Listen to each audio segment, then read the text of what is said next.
Hello అండి, నమస్తే. ఈ మధ్య ఒక టాపిక్ చూస్తుందండి, షిరిడి సాయిబాబా దేవుడా కాదా అని చెప్పేసి పెద్ద పెద్ద ఛానల్స్లో కూడా చాలా డిస్కషన్ నడుస్తుంది అనమాట. మేము కూడా బాబా డివోటీసే. నేను షిరిడి అది చాలాసార్లు వెళ్తుంటాను, ఎన్నెన్నో అనుభవాలు ఉన్నాయి. దీని గురించి డిస్కషన్ అసలు ఎందుకో అని నాకు అనిపిస్తుంది, నా ఒపీనియన్ అనమాట. మన హిందూ దేశంలో రాయి రప్ప, చెట్టు పుట్ట, దేవుడు, కొండ, నదులు ఇవన్నీ కూడా మన జీవితంలో భాగమే కదా. ఏవి నమ్మినా దేవుడు, నమ్మకపోతే కాదు. ఎందుకంటే ఒక వైద్యుడి దగ్గర కూడా మనం నమ్మి వెళ్తేనే ఆ వైద్యం మనకి ఫలిస్తుంది. ఇప్పుడు ఒక దేవుణ్ణి కొలిచారంటే మనకి కోరుకున్నది ఏదైనా అయితే మనం ఆ దేవుణ్ణి కొలుస్తాం. ఒకవేళ ఎన్నిసార్లు మొక్కుకున్నా ఆ కోరిక మనకు తీరకపోతే మనం ఆ దేవుణ్ణి కొలవము. ఒక కొండ దగ్గరికి వెళ్తే పిల్లలు పుడతారని చెప్పి అక్కడ పిల్లలు పుట్టాక అదే ఇదైపోయి అక్కడికి వెళ్తే పిల్లలు పుడతారు అనే నమ్మకంతో 10 సార్లు వెళ్తే పిల్లలు పుడితే ఆ కొండ పేరు కూడా పెట్టుకునే అంత సంప్రదాయం ఉంది. కాబట్టి బాబాని మీరు నమ్మితే దేవుడు, నమ్మకపోతే కాదు. దీని గురించి ఏముంది, ఇందులో పెద్ద డిస్కషన్ అవసరం లేదని నా ఒపీనియన్. ఇప్పుడు నేను నమ్మాను, నాకు మంచి జరిగింది కాబట్టి ఇంకోసారి నేను కొలుస్తాను. అంతేగాని బాబా ఎవరికి వచ్చి మీరు డొనేషన్లు ఇవ్వండి, మీరు నా గురించి పోట్లాడుకోండి, నేను దేవుడిని అని చెప్పండి, దేవుడిని అవునా కాదా డిస్కషన్స్ పెట్టకండి, నాకు పెద్ద పెద్ద గుడులు కట్టండి.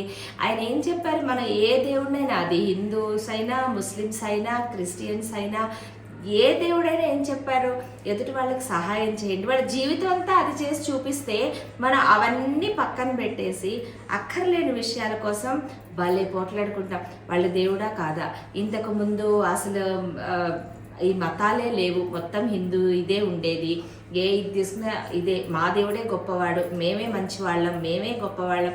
ఈ రోజుల్లో ప్రతి మనిషి తను చేసేదే కరెక్ట్, ఎదుటి వాళ్ళని తప్పులది కామన్. ఏ దేవుడైనా మా దేవుడు గొప్ప, మీ దేవుడు కాదు అది వాళ్ళు చెప్పలేదండి. మనం పెట్టుకుని మనం కొట్లాడుకుంటూ ఈ దేవుడు కాదా, దేవుడా కాదా అంటే అసలు విషయం గురించి డిస్కషనే లేదండి. మీరు నమ్మితే మీకు మంచి జరిగితే ఆ దేవుడు మంచి పనులు చేస్తే మనకు మంచి చేస్తాడు. అంతేకాకుండా మనం ఆ దేవుడిని నమ్మనప్పుడు కామ్గా ఉండిపోవడమే. మనని కొలవమని ఎవరు చెప్పలేదు, మనం పూజ చేయకపోతే ఎవరు వచ్చి మనని కొట్టలేదు కదా. మనకు నచ్చితే చేయాలి, నచ్చకపోతే కామ్. ఎవరి నమ్మకాలు, ఎవరి ఇష్టాలు, దాన్ని బట్టి ఆ భగవంతుడు ఉంటాడు అంతే. అంతేగాని భగవంతుడు ఏదో ఒక రూపం, మీరు మంచి చేస్తే ఏ దేవుడు రాడండి, ఏదో ఒక మనిషి రూపంలో వచ్చి మీకు తప్పకుండా సహాయం అందుతుంది. దీన్ని బట్టి మనం మంచితనంతో, మానవత్వంతో ఎవరికి సహాయం చేసినా అది తిరిగి మనకి వస్తుంది అనేది నిజం. బాబా ఇది చేసి చూపించారు, అలా మంచిగా బతకమన్నారు, తోటి మానవులతో ఉండమన్నారు. ఈవెన్ బాబా భక్తులకు అందరికీ తెలుసు ఎలా దేవుణ్ణి కొలిచే పద్ధతి కూడా. నీకు నచ్చితే అది అరిచి కొలుస్తావా, సైలెంట్గా కొలుస్తావా, భజనలు చేస్తావా, నువ్వు ఒక్కడివి కామ్గా బాబా ముందు కూర్చొని సైలెంట్గా చేస్తావా, అది మీ ఇష్టం. ఎవరి భక్తి, ఎవరి అభిప్రాయాలు, ఎవరి విలువలు వాళ్ళకు ఉంటాయి.